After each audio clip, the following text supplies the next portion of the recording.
আসসালামু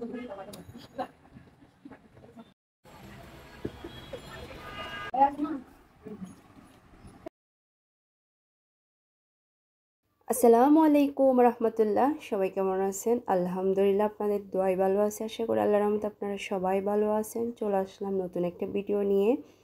আমার ভিডিও কেমন হয় অবশ্যই কমেন্ট করে জানাবেন, অ্যান্ড স্কিপ না করে ফুল ভিডিও দেখতে থাকুন। তো আমি আপুর বাসায় চলে গেছি সকালে।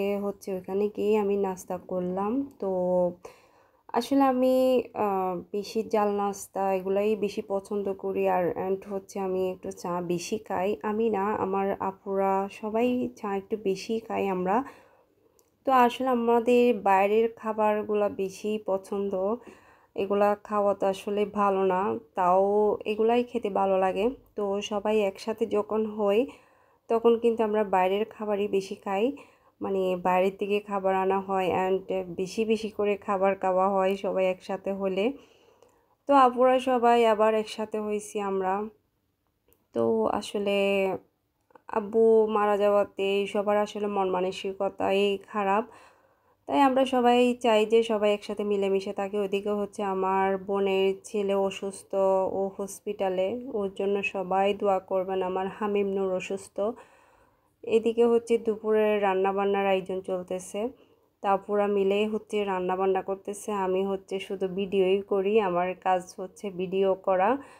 আর এদিকে মানে এতদিন ধরে আমি পেজ চালাচ্ছি, পেজের কোনো কিছুই হচ্ছে না।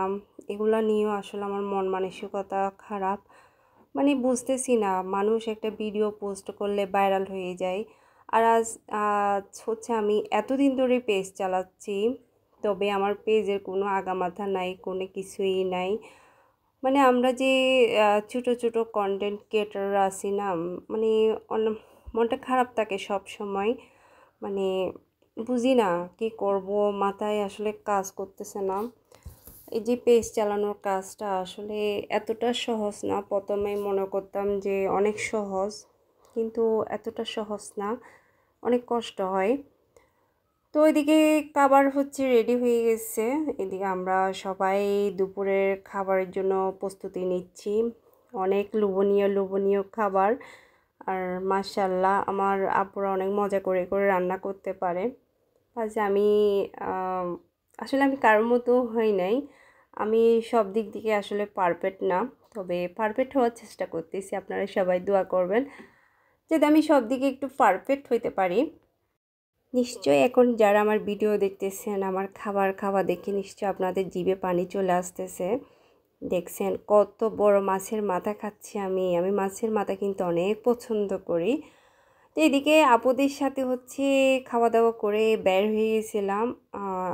বাবা মারা গেছে, তো তো মাকে নাকি শাড়ি দিতে হয়। তো মার জন্য শাড়ি কিনতে আপুরা। তো সবার থেকে নাকি শাড়ি দিতে হয়।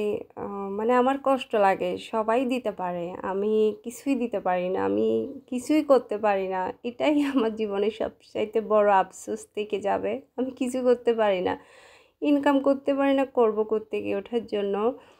তো ইনকামের রাস্তা যদি আল্লাহ তাআলা যদি আমাকে মানে কোনো একটা দিক দিত, তাহলে আমি মা বাবার জন্য কিছু করতে পারতাম। বাবার জন্য তো কিছু করতে পারি নাই, এখন মা আছে, মার জন্য হলে করতাম। আসলে অনেক কষ্ট লাগে, এটা বুঝাইতে পারি না।